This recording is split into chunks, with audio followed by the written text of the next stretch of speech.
Hey everyone, welcome back to FPL Fran. Today's video is going to be my Gameweek 28 transfer plans video. We're also looking at just a small little discussion on chip strategy for those managers who still have a lot of their chips left, because I think it's quite useful to explain, first of all, within this video at the start, why I'm going for a certain chip strategy and why it might not be the best for yourself before I dive into my team and those kind of specifics.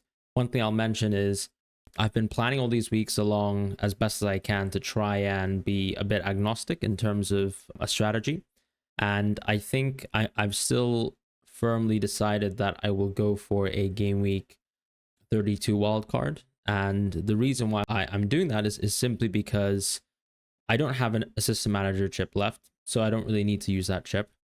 I have the bench boost, which is very well set up by wildcarding previously on Gameweek 32 and setting myself up as best as I can really for that immediate double game week, but then also specifically for the bench boost on Gameweek 33, where we expect to have the largest double game week left within the season. Now, on top of that, we do expect still a blank Gameweek 34. That can change. Ben Crellin actually has put out the suggestion that based on some of these kind of schedule changes that we've seen within the season, it might be the case that the blank Gameweek 34 may not exist. It might be the case that those original blanks could just simply move towards the midweek in Gameweek 34, which would be a slight change from our expectations based on previous seasons, but is more than plausible because of some of the kind of fixture developments we've seen this season. Although I still think that that's rather unlikely, because even if we were to look at some of the amendments that they've made so far, it's really to sort of support teams like maybe, let's say, the likes of Liverpool in light of sort of European fixture developments or later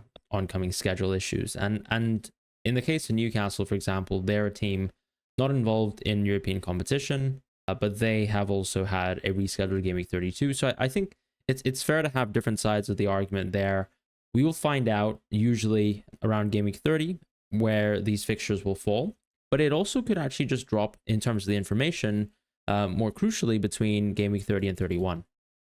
So Game Week 30 is Tuesday, 1st of April. We might actually get all the information in terms of the blank game weeks, the potential doubles later down in the season that really, bring us towards Game Week 38, maybe by the 31 deadline instead.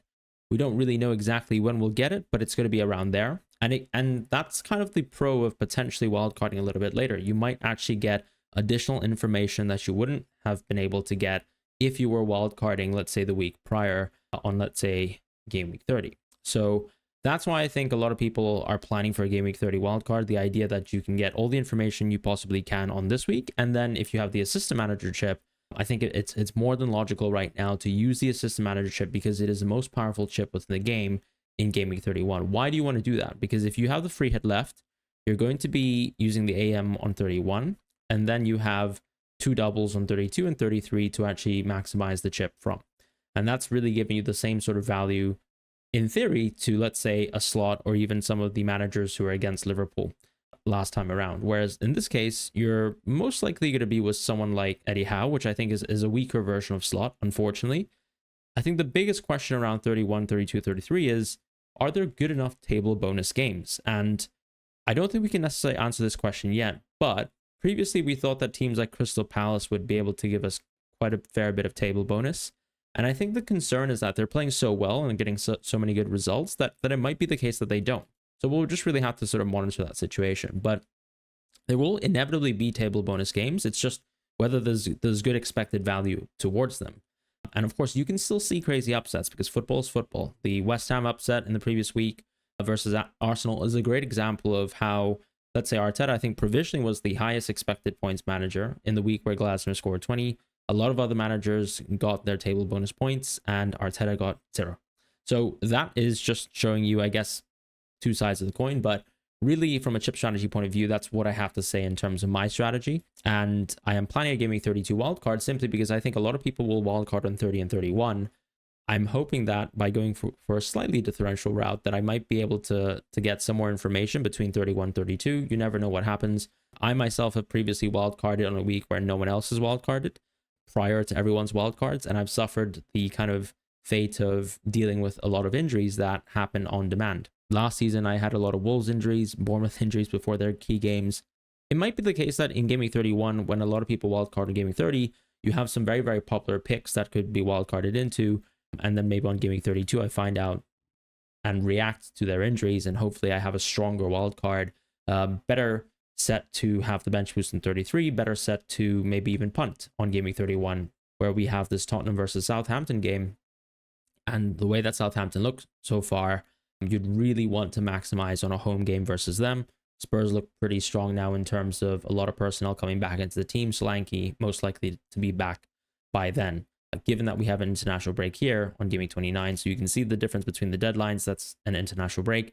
A great time for a lot of players to come back into their teams and kind of, get something back into their legs. And someone like Solanke could easily be fit and ready for Spurs versus Southampton. So just the point in terms of the schedule, why I'm doing this strategy.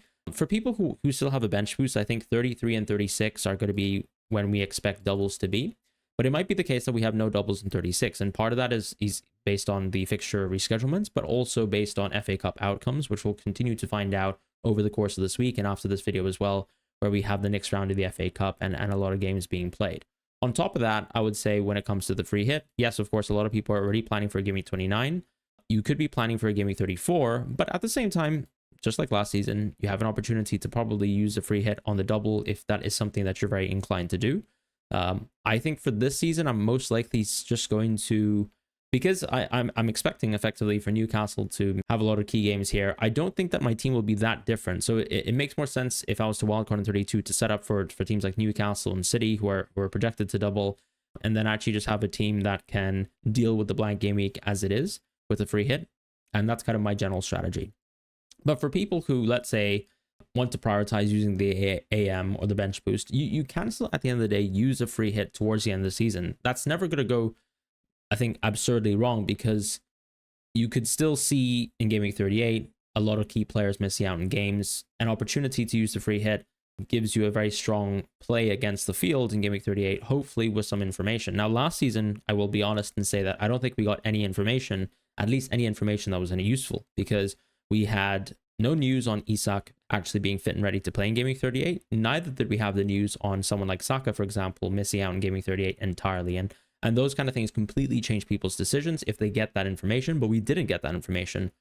At the same time, though, I'll mention on Game Week 38, one of the pros was that you could see which teams were provisionally on the beach, and a team like Crystal Palace was one that a lot of us targeted, and you might have been able to triple up last season if you did a free hit on 38. So lots of kind of sides of the argument. I think the way that I would tier these chips is that I think AM is still the best. Prioritize it. Use it on Game Week 31 or even 32 if that's your plan to use it on 32, 33, 34. I don't really know how you plan to navigate that, because that still means you're dealing with very opposed game weeks, right? 34 and 33.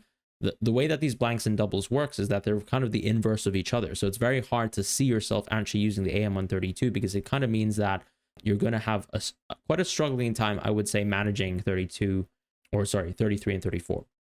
So that's just my thoughts in terms of chips and why I'm going for a AM32. Not an AM32, but I'm going for a wildcard 32, a bench boost 33, and a free hit 34 strategy. So using all three chips in one go and hoping to maximize on that whilst having a slightly differential sort of wildcard window to the rest of the field.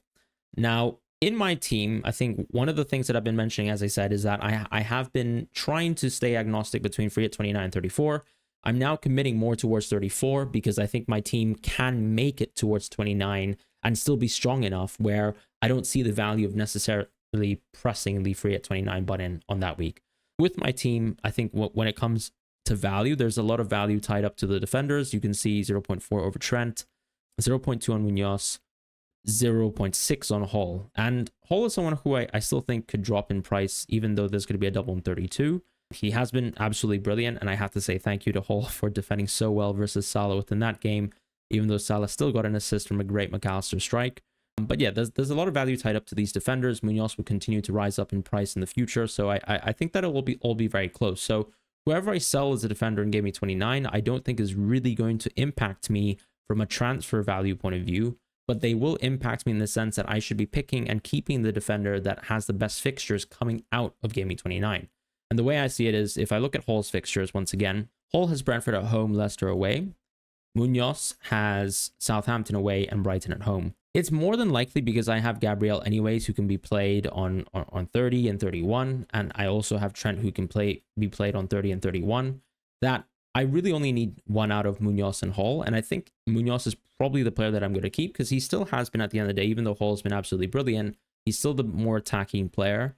And he still has a really, really good fixture there for me to target with Southampton away, where I think even though Hall on paper has two better games, right? If we just look at fixtures, that I'm okay giving up Hall for Munoz because they're quite close. And I still think Munoz is a slightly better pick right now. So that's kind of my thoughts. With Alisson, Becker, and Flecken, I just have rotation that I can totally manage for 3 at 29. I will be playing Flecken in Game 29. So really right now I have two defenders with Gabriel and Castagna who play on 29. And then when it comes to, let's say, my midfield, it's only Salah who misses out. But Dango is precarious, and I'll talk about that. João Pedro, precarious, and I'll talk about that. Beto seems fine for the most part. Missed a couple key chances within his previous match, but I think his minutes still look good. And he's done a lot of good for Everton. So I think, yes, of course, missing a few chances within a game, that happens to any striker within the league. I can't imagine that Beto is going to lose minutes, hopefully, before 29. As far as Isak, though, there's a big piece where, yes, of course, there's the yellow flag here. He did miss out on the Liverpool game. I actually wanted to mention that I was listening to the Slot post-match presser, and he was making some very intelligent comments in terms of talking about how he spotted that Newcastle were pressing in a 4-4-2 shape as opposed to a 4-5-1. Felt like Newcastle played a very different kind of style versus Liverpool, and he felt like they kind of took the feet off that game, potentially sort of intonating towards Newcastle, resting with Newcastle, or resting with Isak, missing out, for example, and just with the sort of general shape that they set up for within that game. Newcastle do have an FA Cup game, and I don't know how long this Isak groin injury is going to be, but he might just come back by West Ham. He might even feature versus Brighton, and this is a non-argument. So I actually am leaning towards the direction that Isak should be back for West Ham, and should even play for Brighton, and maybe Newcastle could have tanked versus Liverpool. Maybe I'm reaching here, but just something that I think might have happened, even though Newcastle were pretty full strength with the exception of Isak. As far as, let's say, the midfield, though, I think just going back to the point on some of the players that I own, Dango has, played quite well so far, but we know Evan Nilsson is already back, and that's alarming for a lot of us who've moved into Dango. I don't feel extremely awful about Dango because the way I see it with this Bournemouth team right now is Brooks is probably the weakest man in terms of players who've been starting recently for Bournemouth who are fully match fit, who have taken minutes within that front four. So if Evan Nilsson is going to suddenly start games again, then he's going to take the center forward minutes away. But we always know that Evan Nilsson was also someone that, let's say, Irola tended to sub. So I think Dango, in the absolute worst case scenario, is probably going to be playing 25 to 30 minutes of football going forwards up until Game 29. I do think there's a possibility, once again, that he can play on the wings. It's more so within the case if you look at that specific game with Brooks starting, with Tavernier on the bench and Evan Nilsson on the bench, that it made sense that both Brooks and Dango came off the field so that the other two players could come in and play alongside Semenyo and Kluivert, because Alex Scott, who's also kind of a usual substitute of Kluivert, also came on for the injured Christie. On top of that, Christie has also been someone who's played minutes at the 10. What I will say with Dango is I think Brooks is still the odd man out, and Tavernier and Dango are most likely to compete for those sort of alternative wing minutes, depending on whatever flank Semenyo is playing. Semenyo is someone who plays permanently for 90 minutes a game. Him and Kluivert, I feel like their minutes are mostly safe.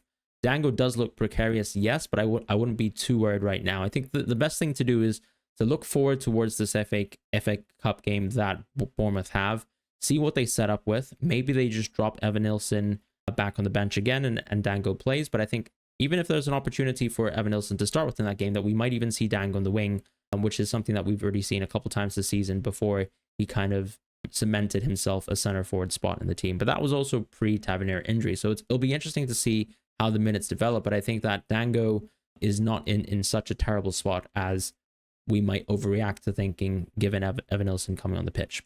As far as João Pedro, though, moving on to that within the forward position, he's an interesting case because I think Rutter was absolutely brilliant after João Pedro came off. He gave a brilliant assist towards Welbeck, and Welbeck scored, and that obviously gives immediate doubt towards João Pedro's position. We've already seen João Pedro get benched within a few games. I took the chance to start João Pedro. I felt pretty comfortable that he was going to start, given that Welbeck had a knock, and I think that Welbeck was most likely going to start on the bench anyways. In this case, I feel like what's nice with Bournemouth, Brighton, and Newcastle is they all have FA Cup games, and they're most likely going to go full strength within these FA Cup games, given the kind of resting time that they have, given that they're also not involved in European competition. So the way I see it is hopefully you'll see Isak starting again, and that will just give us, the signs that he's okay for West Ham, or at least if he's on the bench, that he's okay for West Ham. For João Pedro, though, I would really like to see whether he starts within this FA Cup match, because I think if he doesn't, then that's just going back to our previous belief, which is that Rutter has taken that 10 spot away from him. But there's also a propensity for, so let's say, even in the scenario where Rutter plays really poorly, that João Pedro can keep his position within the team. So these are the kind of trends that I'm looking at. But I feel like these players, yes, of course, whilst they're precarious, are still actually okay within our FPL teams, given the price point, given that the available replacement might be great, but also we probably need to focus our transfers on how we're planning to set up for Gameweek 29 and coming out of Gameweek 29. With Trossard, it seems like Martinelli and Saka won't come back until after the international break. And of course, if they're coming back after the international break, unlikely that they're going to be thrown into playing very, very consistent minutes or even starting. So I think Trossard's minutes are mostly safe. Yes, Trossard has been an absolutely failed experiment so far. You could even argue that he's probably another Arsenal defender, given the way that Arsenal are playing. But I'm not going to touch Trossard for now, and I'll deal with him coming out of the international break, where I still think his minutes should be quite safe, given that a lot of players are injured. And it's even likely, for example, if Martinelli comes back into the team, that someone like Trossard can continue to play, and maybe like Merino is the center forward who drops out of the equation in terms of what we've been seeing so far from the attacking trident for Arsenal. So just a point to mention there with Trossard as well.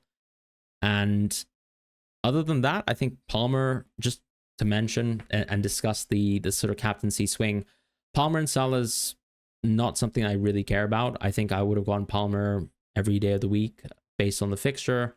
Chelsea demolished Southampton as we expected. Salah had a pretty tough go versus Newcastle, and I think Hall had a lot to do with it as well, because Salah was, as ever, a constant threat for 90-95 minutes. But when you actually look at the chances, I don't think was that threatening compared to, let's say, Palmer, who just missed a bunch of sitters within his own game. And that happens from time to time in FPL. I think I would always like to take the chances based on sort of my quite risk-sensitive approach. Something that I'll think about at the end of the season is how often I've taken these risks in terms of captaincies.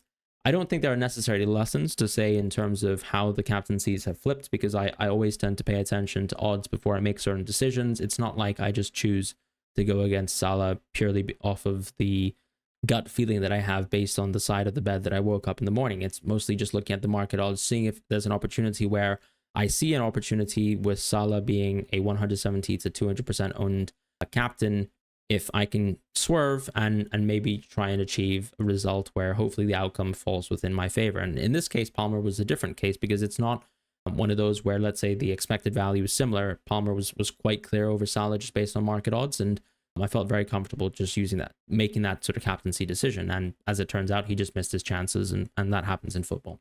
But yeah, he's obviously been in a pretty poor run of form. But one thing I'll also mention when it comes to form is, once again, you can see form, you can see poor form, you can see Palmer is out of form. But I think this whole idea of being able to catch exactly when he jumps out of the form or jumps into form is also a bit of a fool's errand, because it's more than likely when he has another great game with Leicester at home that he'll do well and finally sort of go back to being able to score goals and create goals like he has done for effectively a season and a half now, up until this extremely dry patch. So those are my thoughts on Palmer.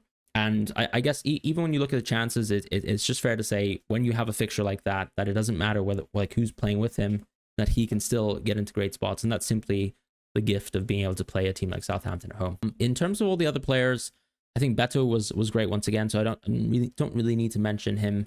Let's just jump into my team for prospectively Gameweek 28. And I think my plan is to play Dango. My plan is to bench João Pedro. But I really just want to watch the FA Cup games and make a decision there. I think I'm not going to use a transfer on this game week, because it's so crucial for me to finally rack up a few transfers, not put myself in a bad spot, have myself the opportunity to use three transfers in Gameweek 29 to create the best sort of looking Gameweek 29 team possible that can also help accommodate for Gameweek 30 and Gameweek 31.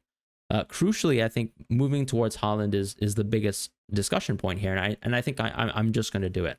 I'm going to sell Salah Isak. I know that already, and I will be going to Haaland because he's going to be the player that I captain in Gameweek 30. Yes, Salah has an amazing game like Everton at home, because whenever Salah plays football, it's basically an amazing game now. Hard to say otherwise, but I will take my chances with with Haaland versus Leicester, just like I took my chances with Palmer versus Southampton. And that's why I think I'm so invested into the idea of going for Gameweek 29 Haaland. And in order to do that in the best way possible, I'd probably just roll. So the way I see it with my team is I have to imagine there's a world where either Dango or João Pedro starts. It might even be the case where maybe they don't, and maybe I'm expecting them both to come off the bench, but I'm in quite a tough spot where Isak is also someone who's quite precarious. If Isak is not likely to play versus West Ham, then what I might have to do in this case is actually then go for another forward if I really think that Dango and João Pedro both won't play. But if it's the case that Isak is going to miss out in the West Ham game and he blanks anyways, but I think that Dango and João Pedro will start, then I will not do anything to my team. I think it's already in a pretty good spot, considering that I can roll, and I'll be able to take advantage of that going forwards. I already have Munoz and a really stellar defense with two Liverpool players and Munoz, and then Gabriel, who just has a great game versus a very blunt Man United team who are pretty much now, I guess, Arsenal light in terms of how reliant they are on set pieces. The difference, I suppose, is Arsenal have been pretty poor in set pieces recently. Still good, still defending very well, but just haven't been able to really score consistent chances. Marino actually had a pretty good chance coming off of a Declan Rice corner, but didn't score. In the midfield, Trossard, Palmer, and Mbeumo, Salah, their minutes are absolutely intact. I will be captaining Salah, and that's because Salah is still better than Palmer and has a better game than Palmer, and that's pretty much it. Don't see a chance really to take the risk there. And that's it with my team. I think that's going to be my team for Gameweek 28. So shifting gears, we're back here with the Fantasy Football Hub My Team Pick and Rating tool. They actually have a deal and offer right now, which is 7 days free to save your season. Maybe I actually need to use the tools more, but they've got a wonderful set of tools that will help you make consistently good decisions and get yourself probably back on track within the season. If you want to, have a look at the link in the description below. If at all, just to use the sort of same tool set that I have right now, which is the My Team Pick and Rating tool, have a look at the description below. So I'm here with Gameweek 28. As I said, I'm going to roll. I don't think that's too controversial. If I optimize my team, the suggestion is still to play Dango over João Pedro. I will make that decision and that call based on things like Isak, etc. Non-controversial, Salah captain here. In the next week in Gameweek 29, clearly it's a bad team. The AI thinks so at least. And I think there's a chance to sell Trent, but I think Liverpool are such a good defense that I would still like to keep Liverpool coming out of this with Everton and Fulham, because once again, I tend to look at teams based on, whether they're profiled more towards their attacking side or their defensive side. Some teams clearly are very good at both things. Some teams are clearly very bad at both things. And Liverpool's a good example of one. Leicester and Southampton are a very good example of the other. Ipswich as well. But yeah, I would like to keep Trent coming out of these fixtures because Everton and Fulham are still teams that I would say are tilted more towards defense, despite Everton actually coming with a bit of a revival really in terms of how good they look under Moyes as an attacking side. But yeah, that's how I would still profile these teams. And Trent still is a great hold for me. And I think even if I was to move towards some of the most expensive players in the game, like the likes of Guardiola, who can clearly have their own attacking returns, I still think that Trent is just absolutely ludicrous. Maybe one thing that we need to look towards is this sort of element of UCL rotation, but we also know that Bradley's dealing with an injury right now. Yes, there's going to be an international break. Maybe he plays coming out of it, but I think that Trent's most likely going to be the one who's going to stay match fit, going to be able to play most of those minutes, and potentially can just get subbed off earlier. One of the things that I find quite interesting is a friend within the analytics community, FPL Chart, I think did once do a study in terms of looking at when is the best time for players to come off the pitch from an FPL point of view to bag their clean sheets. And actually, if a defender consistently gets off the field between, let's say, 65 to 75 minutes, that's the sweet spot where actually you get maybe a little bit more of an advantage, unless you're an extremely attacking player and you want that player to play 90 minutes and sort of attack like Munoz. Trent's a little bit different because now Liverpool has such a good defense. You actually maybe want to get that clean sheet, which is very likely to be secured if he comes off a little bit early in the field. And we've already seen iterations of that with the Wolves game, right? So I think I'm actually going to keep Trent. What that does mean, though, is that I'm probably going to sell Hall instead, because I think I'd prefer having Munoz coming out of these fixtures, because I still think that Munoz is slightly better than Hall. So the plan for me is to actually go for Ryan Aït-Nouri, who that does make me sad, because that does mean that I miss out on Guardiola. But at the same time, if I was to go for Guardiola, I'd have to go through Trent. And that's also something that makes me very sad, losing Trent. So I will be going with Ryan Aït-Nouri here, who's quite an attacking player. Has some really good fixtures, Southampton here, then West Ham, then Ipswich. Why not take advantage of these types of games?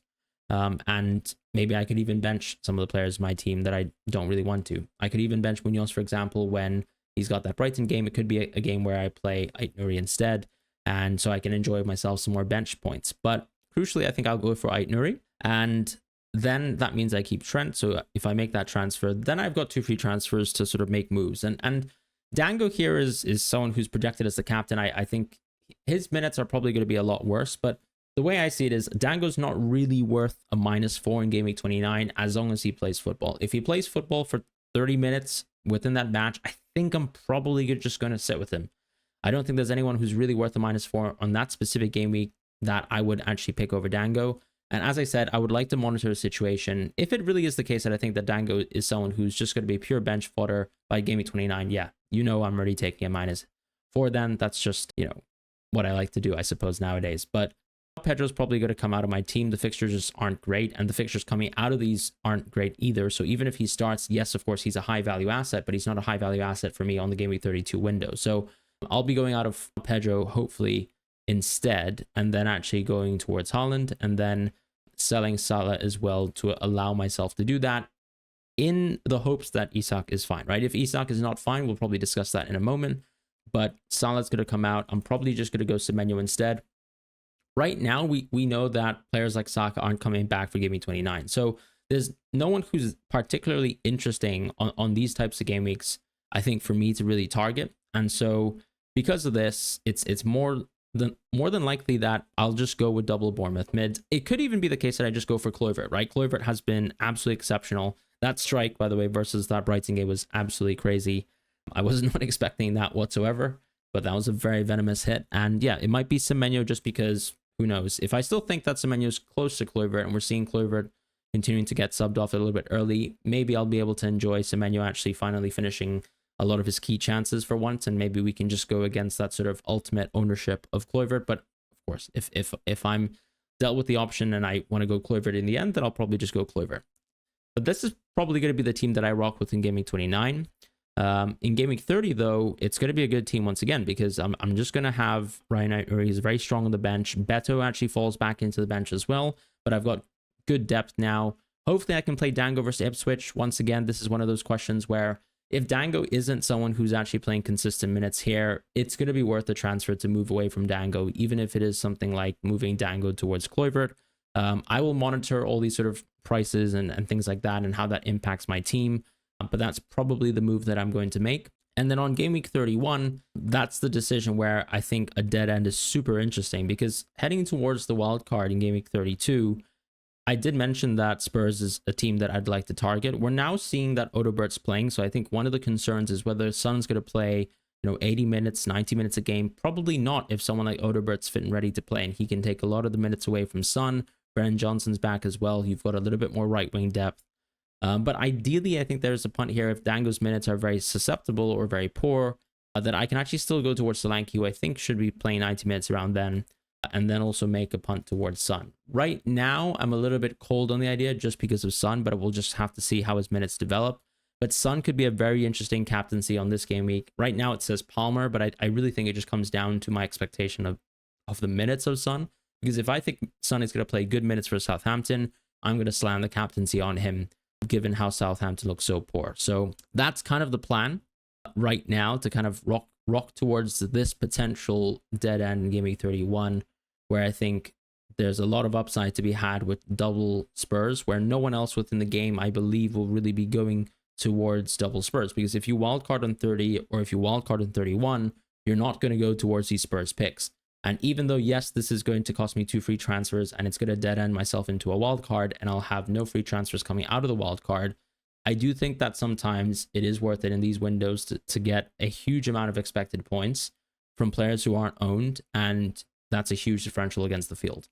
So that's kind of what I'm thinking about. But alternatively, it might be the case that I won't get away with it. And the alternative, I suppose, is I rock with the team that I have in Game Week 30. I roll towards Game Week 31. Maybe I just use 1 free transfer, move away from Dango, potentially on 30, and then I rolled on 31 instead, and then see myself heading towards a wildcard in Game Week 32. But that's generally the plan that I have right now.